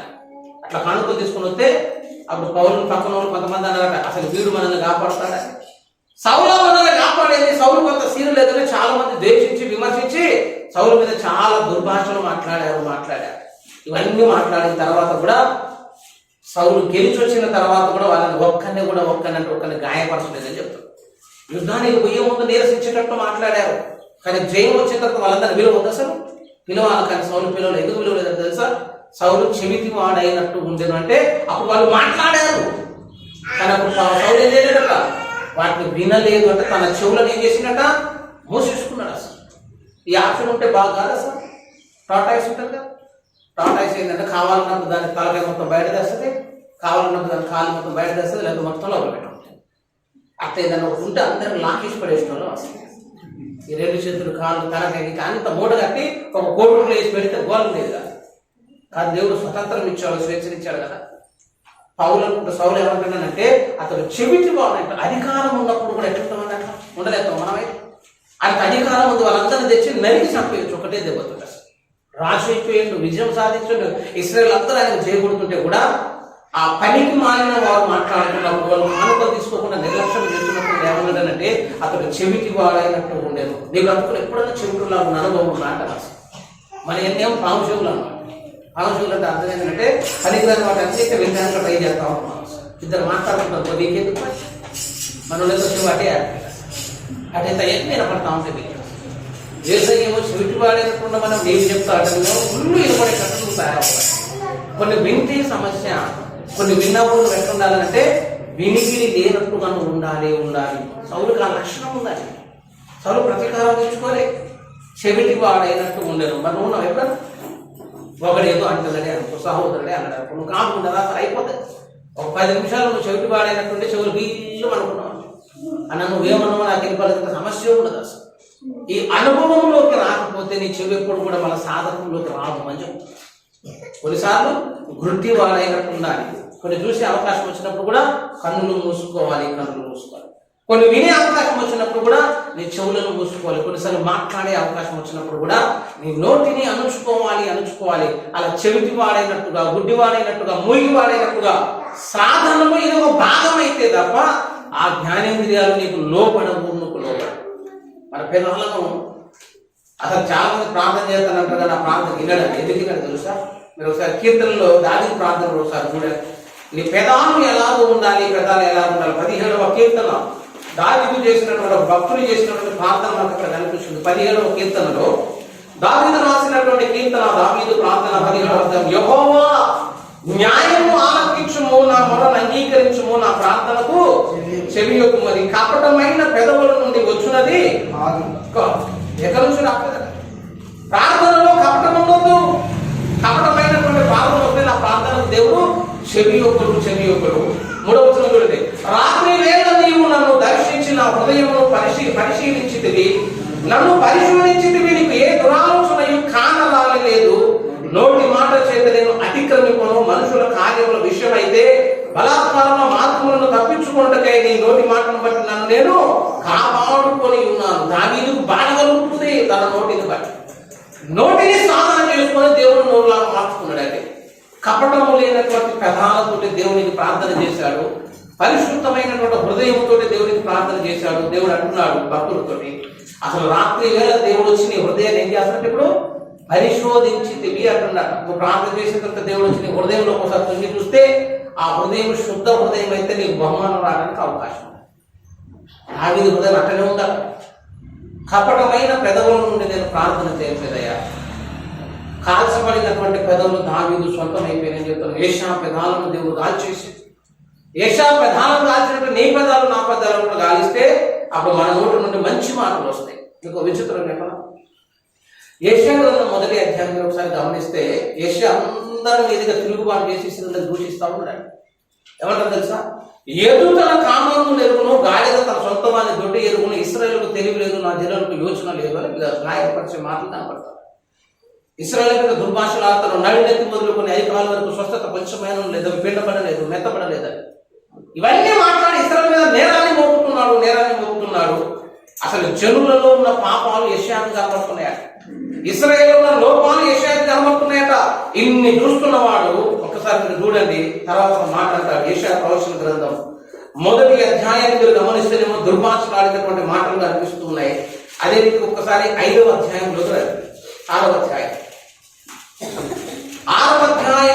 5వ వచనం చూడండి. 6:5, అయ్యో నేను అపవిత్రమైన పెదవులు గలవాడను, అపవిత్రమైన పెదవులు గల జనుల మధ్య నివసించువాడను, నేను నశించితిని, రాజును సైన్యములకు అధిపతియును యెహోవాను నేను కన్నులారా చూచితిని.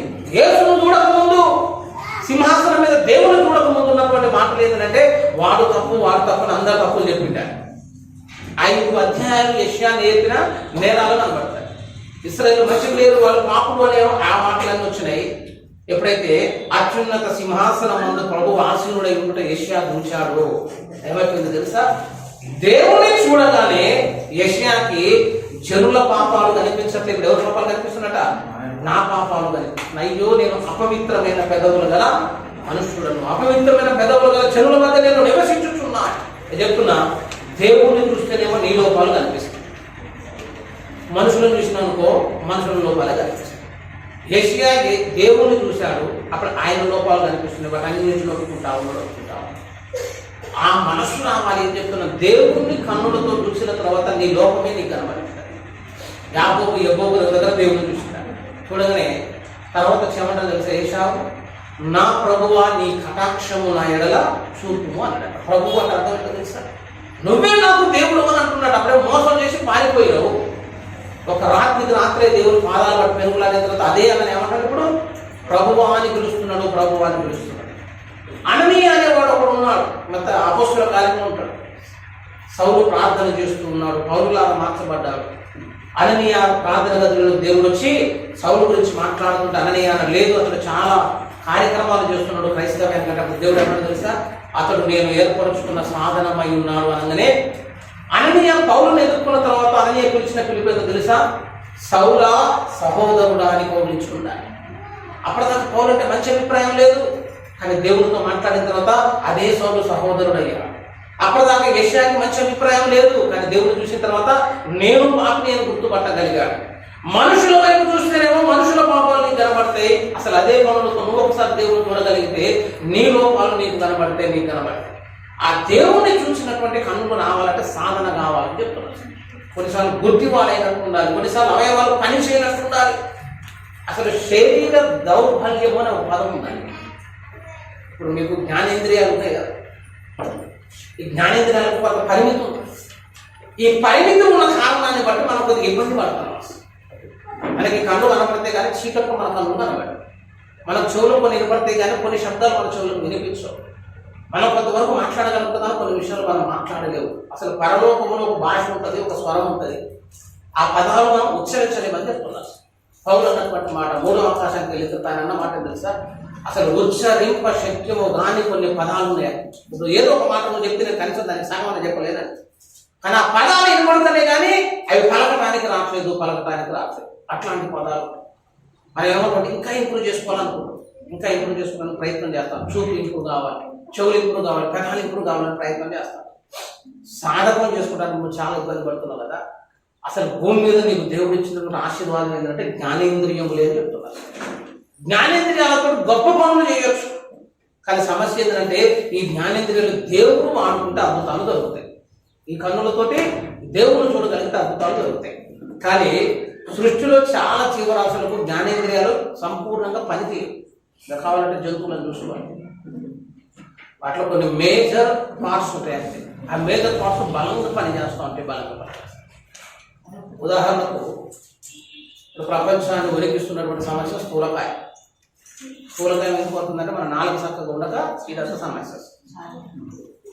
తినాలి అన్న ఆశ బాగుంటుంది, తినాలన్న ఆశ. ఈ చిన్న నాలుకను అణుచుకోలేక మన బతుకులన్నీ పాడైపోతున్నాయి కదా. ఈ నాలుగుతో సాధకం చేయడానికి మనం కొంత ప్రయాసపడాలా, అభ్యాసం చేయాలి. కానీ నీకు జ్ఞానేంద్రియాలను 5 పెట్టి నువ్వు భక్తి సాధన చేయమంటావు. సృష్టిలో చేప అనేది ఒక జీవం ఉంది కదా. ఈ చేపకుండా లక్ష్యం ఎట్లా ఉంటుంది తెలుసా? చేప చూస్తే గిద్దంతే 1 కిలో ఉంటుంది అనుకో. చిన్న చేప కూడా చూసుకోవాలి, మీరు 1/2 కిలో. ఎండి చేప తెలుసుకో, ఎండి చేప గింత ఉంటుంది. ఈ ఎండి చేప కూడా గాలం వేసినాం అనుకో, కడుపు నిండిన తర్వాత కూడా తినాలని ఆశ కలిగేది చేప ఒకటేనా, దానికి అసలు నానికే ఉండదు. అట్లా వచ్చి అట్లా ఒకసారి సఫర్ అవుతుంది అంతే. ఒక చిన్న ఎర్రను తెచ్చి ఆ పిల్లకాలంలో వేస్తే జ్ఞానం కన్నా వేరు చేస్తున్నప్పుడు అక్కడ ఉంటుంది. పైన ఒక బెండు కట్టి చూస్తుంటే అది ఒకసారి అనుకుంటుందా, ఒక్కసారి సపరించిపోదాం ఏం పోయింది అని అనుకుంటున్నా. ఏం పోయింది అంటే ఇదే పోయింది అసలు. అట్లా ఒకసారి సపరేస్తుంది అంతే, బెండు పైకి లేచింది, వాడు పైకి పొందుతాడు. అసలు నేను అంటున్నా ఆ పాటు సపరించకపోతే ఏమవుతుంది? ఇప్పుడు ఆకలి మీద తిన్నామంటే ఒక అర్థం ఉంది, ఆకలి వేసి తినదు, ఎప్పుడైనా తింటారా. చేపకు జిహ్వ చాపల్యం ఉంటుంది అని చెప్తున్నాం. ఆ చిన్న బలహీనత ఉన్నందుకు అది ప్రాణం కోల్పోతుంది. మరి నీకు నోటిలో నాలుకతో పాటు ఇంకేమి ఉన్నాయి? కన్నులు ఉన్నాయి, ముక్కు ఉన్నాయి, చెవులు ఉన్నాయి, నోరు ఉన్నాయి. 5 ఇచ్చి నేను బతికేంటే నీకు నా కుదురుతారా? నీకు అసలు కుదరదు. దానికి ఒక్క నోరు చక్కగా పనిచేసినందుకు అది చచ్చిపోతా. లేడు తెలుసు కదా, లేడు పిల్లలకు పెద్ద చెవులు ఉంటాయి. చెవులే దానికి అన్నం అనుకుంటాం, కానీ అసలు ఆ చెవులే దాని ప్రాణం తీస్తున్నాయని చెప్తారు. అసలు పాటలను బాగా ఆస్వాదిస్తే జంతువులకు సంగీతానికి పూనై. అందుకే పురాణాల్లో చూస్తే మురళైన ఒక వాయిద్యం ఉంటుంది తెలుసు. ఆ ఫ్లూట్ పట్టుకొని కృష్ణుడు వాయిస్తూ ఉంటాడు. ఫ్లూట్ పట్టుకొని కృష్ణుడు వాయిస్తారు. గోపికలతో పాటు ఎవరు వస్తారు? మళ్ళా ఆవులు కూడా వస్తూ ఉంటాయి అన్నమాట. అట్టుంటే అక్కడ సిచ్యువేషన్స్. అవి కూడా ఏమైతే పరవశిస్తాయి. అవి కూడా ఏమైపోతాయంటే వాటికి ట్యూన్ అయిపోతూ ఉంటాయి. జంతువులు కూడా ట్యూన్ అయిపోతాయి. అట్లా ఏమైతే లేళ్ళు కూడా సంగీతానికి బాగా ఇన్స్పైర్ అవుతూ ఉంటాయి. వేటగాడు ఏం చేస్తుంటే ఫస్ట్ వలేస్తాడు, ఉచ్చేస్తాడు. కానీ ఉచ్చులోకి రాక్షసుడు కోవిడ్ చెట్టు మీద కూర్చొని ఒక పిల్లలు కూడా తీసుకొని మంచిగా పాట వేసుకుంటాడు. ఆయన పాట వేసుకుంటే అవి చిన్నగా వచ్చి వచ్చి వచ్చి ఆ ఉచ్చులో పడిపోతాయి. ఉచ్చులో పడిన తర్వాత మళ్ళీ వచ్చి పడి వాటిని తీసుకుని పోతాయి. మరి అక్కడ సింహం ఎందుకు రాదు సార్, గుర్రం ఎందుకు రాదంటే వాటికి చెవులకు చక్కగా పనిచేయవు. లేళ్లకు చెవులు బాగా పనిచేస్తాయి కాబట్టి ఆ చెవులను వాడుకొని వేటగాడు వాటిని వేటాడతాడు. అవి దొరికిపోతా ఉన్నాయి, దొరికిపోతా ఉన్నాయి. అట్లా సృష్టిలో ఉన్న ప్రతిదానికి ఒక బలహీనత ఉంది. ఆ బలహీనతను బట్టి వాటి ప్రాణాలను కోల్పోతున్నాయి. తుమ్మెదలు తెలుసు కదా, తుమ్మెద ఏం చేస్తుంటే తామర మీద మకరందం కోసం వాడుతాడు. మరి వాళ్ళు తొందరగా లేచి పోరాదంటే కుదరదు. అక్కడే కూర్చొని వాళ్ళు అంతసేపు ఉంటే సాయంత్రం అయ్యేసరికి ఏమంటే ఆ పువ్వులు చిన్నగా ముడుచుకుంటా ఉంటాయి కదా. చిన్నగా పువ్వులు ముడుచుకొని ఉండేసరికి అది మొత్తం లోపల ప్యాక్ అయిపోతుంది కదా, బయటకు పోయే అవకాశం ఉండదు. అవి రెమ్మలన్నీ కూడా కొంచెం మందంగా ఉండేసరికి లోపల ఉండిపోతుంది.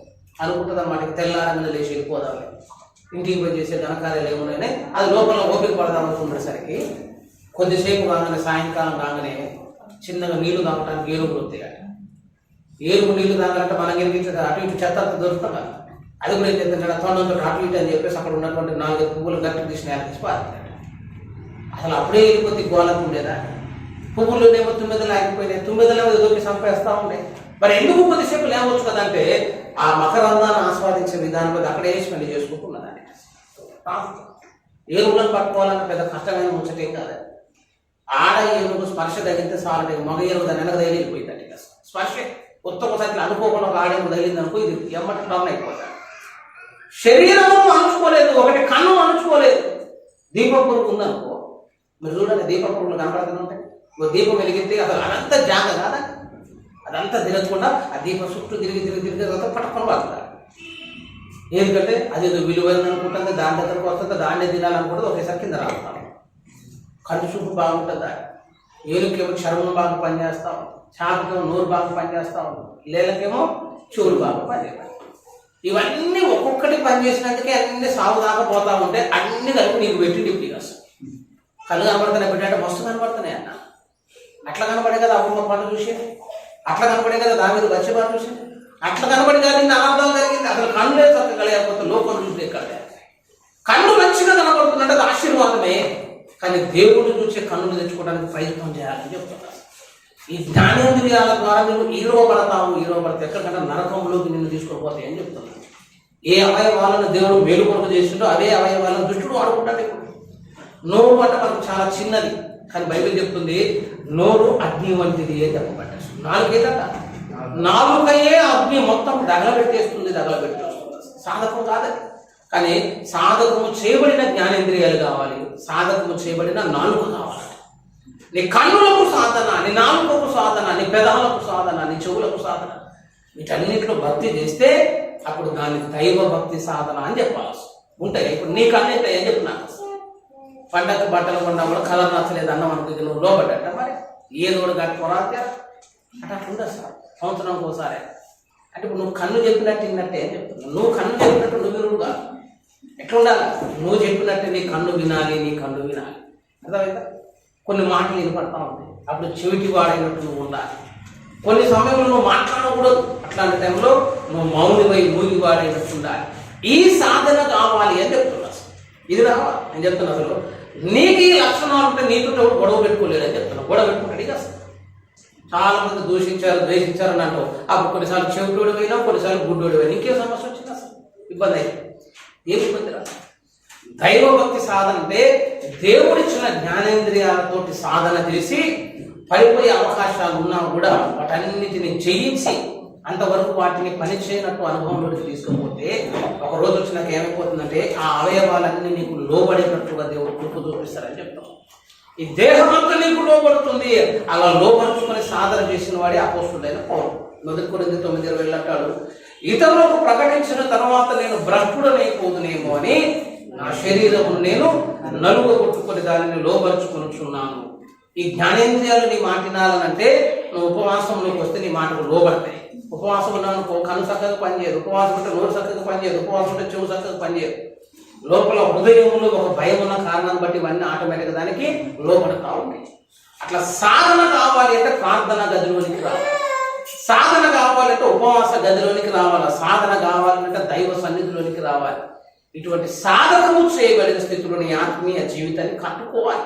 ఇదేం చేస్తుందంటే ఇప్పటి జీవము విషయంలోనూ రాబో జీవ విషయంలోనూ నీకు ప్రయోజనకరమవును అక్కడ నిలిచిపోతుందండి. అది ఇక్కడ నీకు మేలుకరంగా ఉంటుంది, రేపు పరలోకం వచ్చినప్పుడు కూడా అది నిలిచిపోతుంది. దాని కొరకు సాధన చేయాలి. ఇది దైవభక్తి అని, ఇది నిర్వచనం అని. ఎప్పుడు ఎందుకు చెప్పే సీజన్ అంటే కనీసం నూతన సంవత్సరం నుంచి అయినా సరే ఏం చేయాలంటే అభ్యాసం చేయాలి. కంటికి ఇంపుగా అనే పదాలు వాడద్దు, చెవికి ఇంపుగా అనే పదాలు వాడద్దు. ఎప్పుడు అసలు మంచి చేసేది ఏది కూడా నీకు అసలు రుచికరం ఉంటుంది. మంచి మాట మనకు నచ్చదు, మనకు కాకరకాయ కూర నచ్చదు. ఏది పాపం చేసిందని, మరి ఏం పాపం చేసిందని అంటే అది చేదుగా ఉన్నది కాబట్టి నచ్చదు. ఏదో షుగర్ గిగర్ వస్తే అప్పుడు మొత్తానికి మానేమంటే అప్పుడు తెలిసింది. అవి మంచిగా లేకపోయినా కూడా నీకేం కలుగుతుందంటే ప్రయోజనాన్ని చేస్తాయి, ప్రయోజనాన్ని చేస్తాయి. కాబట్టి దేవుడు ఇచ్చిన జ్ఞానేంద్రియాలతో మనం ఏం చేయాలని చెప్పి సాధన చేయాలని, వీటన్నిటితో పాటు పరిశుద్ధత కూడా ఒక్కసారి రాదని చెప్తున్నాను. ఇప్పుడు బల కోసమే కదా మనందరం కోరుకున్నాం. పరిశుద్ధత అనగానే ఎమ్మటి ఎవరు పరిశుద్ధుడు కాదు. వారమంతా ప్రయాసపడాలి, కొద్దిగా ఇబ్బంది పడాలి, కొన్ని కష్టాలు పడాలి, వచ్చిన శోధనలన్నింటినీ జయించాలి. తర్వాత ఏమైంది తెలుసా? ఒకరోజు పడిపోయి లేచి ఈ దేహంతో సాధన చేస్తే ఒకరోజు నువ్వు ఏ స్థాయికి వెళ్ళిపోతావు తెలుసా? పరిశుద్ధుడు అనే పేరు తెచ్చుకున్నట్టుగా దేవుడు నిన్ను దీవించడానికి అవకాశం ఉంటుంది. కానీ ఒకేసారి రక్షణలోకి రాగానే పరిశుద్ధుడు ఎవరు రాడు. భక్తి సాధనలో పరిశుద్ధత కూడా ఒక మెట్టు అని చెప్తున్నాం, ప్రార్థన కూడా ఒక మెట్టు అని చెప్తున్నాం, వాక్య ధ్యానం కూడా ఒక మెట్టు అని చెప్తాం. జాన్వర్లో స్టార్ట్ చేస్తారు, ఇక వద్దన్నా చేస్తారు. అందరూ కొత్త బట్టలు అయితే బ్రహ్మాండంగా కొన్నారు, కానీ బైబిల్ అయితే కొనుక్కున్నారు నాకు తెలుసు. కొని ఇక మనం స్టార్ట్ చేస్తాం ప్రాక్టీస్. అన్న చదువుతా అంటాం, మనం చదవలేవు. ప్రార్థన చేస్తా అంటాం, మనం చేయలేవు. ఎట్లుండాలంటే ఇష్టం ఉన్నా లేకపోయినా మోకరించి ప్రార్థన గదిలోనికి రా. కొన్ని రోజులకి ఏమైపోతుందంటే సాధన అయిపోతుందని చెప్తాను. చేయటంలో ఉన్న రుచి తెలుస్తుంది, చేయటంలో ఉన్నటువంటి ఇష్టము తెలుస్తుంది, దేవునితో కలిసిపోయి అనుభవంలోకి వస్తాం. అట్లా కొన్ని రోజులు ప్రాక్టీస్ చేసిన తర్వాత ఏమిటంటే ప్రార్థన చేయకుండా ఉండలేకుండా దేవుడు నిన్ను సహాయం చేస్తాడు. ఇక నీకు ప్రార్థన చేయకుండా ఉండదు కాదు. వాక్య ధ్యానంలో కొన్నిసార్లు ఇంట్రెస్ట్ ఉండదు, అయినా తీసి చదవాలి అని చెప్తారు. అట్లా చేసుకుంటూ పోతే సాధన ఉన్న పనులు సమకూరు ధరలు నాకు మంచి పద్యం ఉన్నది. చెయ్యి. ఫస్ట్ వెంకటే అనిపించింది, ఫస్ట్ నీటికి అనిపించదు, కానీ అది కొన్ని దినాలు మీద అందులో ఉన్న ఆశీర్వాదం అనేది రుచి అనేది నీకు తెలిసిపోతుందని చెప్తున్నారు. తెలుస్తుందా? ఇటునే మాకు తెలిసిన ఒక స్నేహితుడు, ఆయన బ్రాహ్మిన్స్. ఆయన బ్రాహ్మణ్ గారు, వాళ్ళ ఆవిడ బ్రాహ్మణ్. ఆయన లవ్ మ్యారేజ్ చేసుకున్న తర్వాత ఈయన పక్కా ఎస్సీఐ. ఈయన మనం నాన్ వెజ్ లేకపోతే ముద్ద దిగి ఆ పాపం చిన్నప్పటి నుంచి ఇష్టం గల బ్రాహ్మణ కుటుంబంలో కొట్టి ఆమెకు నీసు అంటే పడదు. ఆయన ఏం చేసుకుంటే రోజు ఆదివారం వల్ల చికెన్ తెచ్చి వండకపోయేది. ఈయన వండుకున్నట్టు కాదు. ఆ వండిన గిన్నె గడిగి మన దాంట్లో అన్ని వేసిందాక మళ్ళీ ఆమె గిన్నె కూడా ఉంటుంది. అసలు ఇట్లాంటి సిచ్యువేషన్ ఉంటే రోజు ఏం చేసిందంటే బలహీన దినాలు కూడా ఉంటాయి. ఆ బలహీన దినాలు ఒక దినం ఏంటంటే పెళ్లి రోజు. ఏదంటే ఆ రోజు ఎంత కోపం వచ్చినా భార్య తిట్టోదు, బర్త్డే రోజు తిట్టోదు. ఆ బర్త్డే పోయేది చిన్న చిన్నగా చేసినా కూడా అడ్జస్ట్ అయిపోవాలనిపిస్తుంది. ఒకరోజు దాన్ని ఎందుకు బాధపెట్టాడు. అట్లా ఆయన బర్త్డే వచ్చింది. రాగానే ఆయన ఒక కోరిక కోరుకున్నాడు, ఎందుకంటే నీ చేతులతో ఒకసారి నాకు చికెన్ తినాలని. దానికి ఏమంటుంది, సంవత్సరం అంతా తిట్టవచ్చు కదా, మరీ పోయి జన్మదినోత్సవం వాడిని ఎందుకు ఏడిపించుడని ఇక 364 రోజులు ఏడిపిస్తున్నాం ఉన్నాం కదా, ఒక్క రోజుల క్షమిద్దామని చెప్పి సరే అన్నదట. అంతే చక్కగా కొంచెం మూతితో మాస్క్ పెట్టుకొని కూరంతా ఉండేసి అంత వండిన తర్వాత కూర్చున్న తర్వాత మళ్ళీ ఒక మాట అంటాడు, ఎదురుగా నువ్వు కూర్చుంటే నాకు తినబుద్ధి అట్లా నువ్వు కూడా ఒక్క తినాలి. ఒక్క ముద్ద తిను అనగానే ఏమంటుంది అన్నిటికీ ఓర్చుకోవడం. ఈ ఒక్కరోజు కానీ 12 దాటాలనే సంగతి ఉంటుందని అనుకున్నట్టు ప్రాణమంతా గబ్బిగా పట్టుకుంటా ఉంటుంది. ఒక ముద్ద అన్నాడు పెట్టేసాడు, ఒక ముక్క అన్నాడు పెట్టేసేది, దిగమిగిపోతే తినదు. ఇక అయిపోయింది అనుకుంటాడు, ఇక పని అయిపోయింది అనుకో మంచిగా సంబరపడ్డాడు. అసలు ఆమె తిన్నది కానీ లోపల ఒక ఆశ ఉందట, ఇంత రుచుకుంటుందని నాకు తెలియదు. ఆయన కొన్ని వచ్చే వారం చూసిందట, రెండో వారం చూసిందట, మూడో వారం చూసిందట. ఇక చికెన్ ఏది ఎట్లా ఎందుకంటే నా కోసం మా ఆవిడ తిన్నది కదా, ఇంకా ఆవిడ ఇబ్బంది పెట్టద్దని చెప్పి వీడు మానేటట. ఈవిడు మానేసరికి ఏమంటుందట, అసలు ఏమన్నా ప్రేమ ఉందా నీకు? అసలు నువ్వేమన్నా భర్తవే అని చెప్పేసి తిరుగుతాడు. ఈయనకు అర్థం కాకూడదు ఏంటి అసలు ఏమైంది అని అంటే, అసలు ఇన్ని రోజులు ఒక్కసారి చికెన్ తెచ్చినావు అన్నదట. తెచ్చినామో తిన్నావు కదండి అంటే, నేను తిన్నాను కానీ ఆ రోజు తినిపించినావు కదా, ఆ రోజు నుంచి తినాలని ఆశ పడుతుంది కానీ నువ్వు ఎప్పుడు తేయట్లేదని చెప్పేసి ఇక ఆమె ఒరిజినాలిటీ బయటకు వచ్చి ఇక ఆ రోజు చూసిన బిర్యానీ వాసన మన ఇక వారం కావాలంటే ఏడదేవాలండి. ఒకడంటే తింటే నడిచింది కానీ ఇప్పుడు ఎట్లా అంటే తెలవనంత వరకు ఆ రుచి తెలియదు. బిర్యానీ రుచి తెలిసిన తర్వాత ఇప్పుడు ఆమె ఏం అయిపోయిందంటే దానికి దాసోహం అయిపోయిందని చెప్తున్నాం. ఇప్పుడు దాసోహం అయిపోయిన తర్వాత దానికి బానిస చెప్పి ఇప్పుడు రావాలని బట్టి మాట్లాడుకోవాలి మన దేవాలని పేరు. ఇవన్నీ మనకు బాగానే అబ్బుతాయి. అట్లా ప్రార్థన కూడా మంచిగా అనిపించదు. రాదు ఒక 2 రోజుల నుంచి మోకాలు వేసి దేవుని స్తుతి చేయదు. వాక్యం చదవకపోయినా కూడా అట్లా దేశపడిన మాట చదువుకో. దైవ సంబంధమైన కార్యాలు కూడా ముందు అంత రుచికరంగా అనిపించవు కానీ అభ్యాసం చేయలేదు. కష్టమైనా కూడా ప్రయాసపడు, కష్టమైనా కానీ కొంత ఇబ్బంది పడు. ఏమైపోతుందంటే అందులో ఉన్నటువంటి మాధుర్యానికి నువ్వు ఏమైపోతుందంటే ఎడిక్ట్ అయిపోతావు. ఎడిక్ట్ చాలా మందికి డైలీ సీరియల్ చూసి అలవాటు ఉంటుంది కదా. నేను కొంతమంది ఇంట్లో విజిటింగ్ పోతాను మంచిర్యాల. నేను పోయేసరికి ఎదుర్కో సీరియల్ పెడతారా, సీరియల్ పెట్టిన వాళ్ళు పెట్టినట్టు వాళ్ళ డిస్కషన్స్ జరుగుతుంటే పక్కన వచ్చి ఏమైతే తెలుసా అదే నాకు కొన్ని స్టోరీ అర్థం కాదు.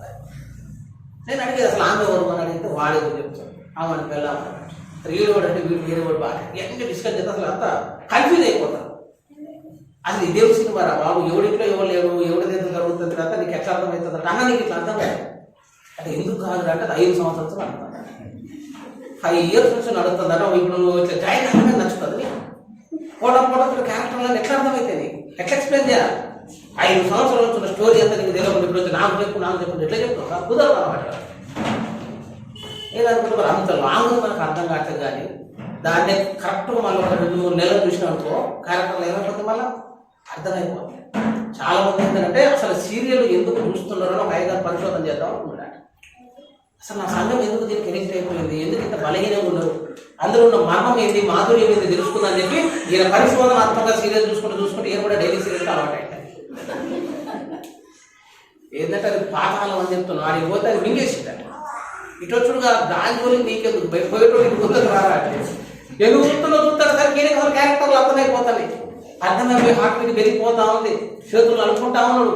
ఏమవుతుందో మళ్ళీ 2 రోజులు పొద్దున్న కూర్చోబట్టి ఎడిక్ట్ చేసేస్తుంది. అంటే ఆకర్షిస్తుంది, అందులో ఒక మాధుర్యంలోనికి నిన్ను పూచుకొని పోతుంది. ఇవన్నీ ఎట్లయితే జరుగుతున్నాయి లోకం మీద జరిగే వాటి అన్నిట్లో ఆకర్షణ ఉన్నట్టుగానే ఆత్మ సంబంధమైన విషయాలు కూడా ఆకర్షణ ఉందని చెప్తున్నాను. ఎవరు ఆకర్షిస్తారంటే యేసయ్యే ఆకర్షిస్తాడు. కానీ నువ్వు రావద్దు మరొకసారి దయచేసి నూతన సంవత్సరంలోనైనా సరే ఏం చేయాలంటే అభ్యాసం చేయాలని చెప్తాను. ప్రార్థన గదిలో రావటం అన్నా నేర్చుకోవాలి. కలిసి గుడికి రావడం నేర్చుకోవాలా, ప్రార్థన గదిలో రావడం నేర్చుకోవాలా, బైబిల్ ధ్యానం చేయడం నేర్చుకోవాలా, పాటలు రాకపోతే పాడటం నేర్చుకోవాలా, వాయిద్యం రాకపోతే వాయించడం నేర్చుకోవాలి అని చెప్తుంది. ఎవడైనా కొట్టవచ్చు దాన్ని. ఎవడన్నా అడిగింది అనుకుంటే ఏమన్నా తెలుసా అంతకంటే మెరుగు నువ్వు కొట్టవా వచ్చా ఎవడు రానప్పుడు వాడే హీరో అంతే. ఎవరైనా వాడు మాట్లాడారు నువ్వు వాడు పెద్దగా ఒకసారి వాడు ఏం మాట్లాడలేదు వాడు ఎట్లా వాడి క్వశ్చన్ అయ్యేది. సాధన చేసుడు ఏం చెప్తున్నాం. ఇక సాధనలో మనం ఎప్పుడో ఒకసారి పండిపోవాలి. కనీసం 22 రోజులన్నా సాధనైనా ప్రారంభించాలా. మళ్ళీ 23కి వచ్చేసరికి చెప్పాలన్నా దైవభక్తి సాధన నేను కొద్దిగా మెరుగయ్యాను. ఇంతకుముందు 10 సార్లు తినేటోని ఇప్పుడు కొద్దిగా తగ్గించిందని చెప్పాలి. ఇంతకుముందు 10 గంటలు పండేటువంటి కొద్దిగా తగ్గించిన కొంచెం తగ్గుకుంటూ పోతే దాన్ని సాధన అంటారు. అంటే పరిశుద్ధత కూడా ఒకటేసారి రాదు. ఊళ్ళోకి రాగానే మొత్తం మన ఎటువంటి వాళ్ళంటే రక్షణ పొందగానే ఫుల్ 100% పరిశుద్ధతతో మన దగ్గర పవర్ జనరేట్ అవ్వాలని. వీడు ఒక నెల ఉన్న తర్వాత వీడంతా పాయకుంటాడు. ఇక అసలు చిన్నగా ఏమైపోతే పవర్ అంతా తగ్గుతూ ఉంటుంది, శాంతిని దిగిపోయినట్టు. పరిశుద్ధత అనేది వారం చేయాల్సినటువంటి కార్యం. బలం ముందుకొచ్చి నీ పాపాలు ఒప్పుకొని దేవుడితో సమాధానపడి దైవశక్తిని పొందుకొని మరలా లోకంలోకి వెళ్ళి పాపంతో పోరాడి మరలా కొంత పాపాన్ని తగ్గించుకోండి. అట్లా పరిశుద్ధతలో కూడా సాధన చేసి ఒకరోజు యేసు ముందు నిలబడప్పుడు యేసయ్య చెప్పాలి నువ్వు కూడా నా యొక్క మంచి పరిశుద్ధతను పాటించాలని సాక్ష్యం పొందగలిగితే అప్పుడు మనం దీవించబడటం లెక్క. ఇప్పుడు చెప్తున్న పరిశుద్ధత అంటే చివరి నిర్వచనం చెప్తాను. జ్ఞానేంద్రియములు కర్మేంద్రియములు సంపూర్ణంగా లోబడిన అనుభవం పేరే పరిశుద్ధత అని చెప్తున్నాను.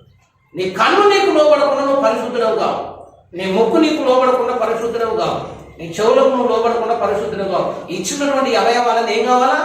సంపూర్ణంగా దేవునికి లోబడ.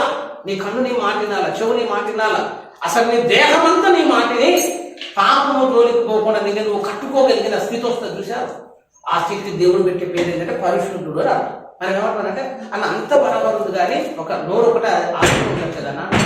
అసలు నోరు ఒక్కటే అదుపులో లేదంటే ఏంది అర్థం? ఇప్పుడు నువ్వు ఫెయిల్ అయిపోయినావు అని అర్థం అనమాట. పరిశుద్ధుడు అని పిలిపించుకోవడానికి యోగ్యుడు ఒక దాంట్లో సాధన కాదు, సాధనము చేయబడిన జ్ఞానేంద్రియాలు సాధన రావు.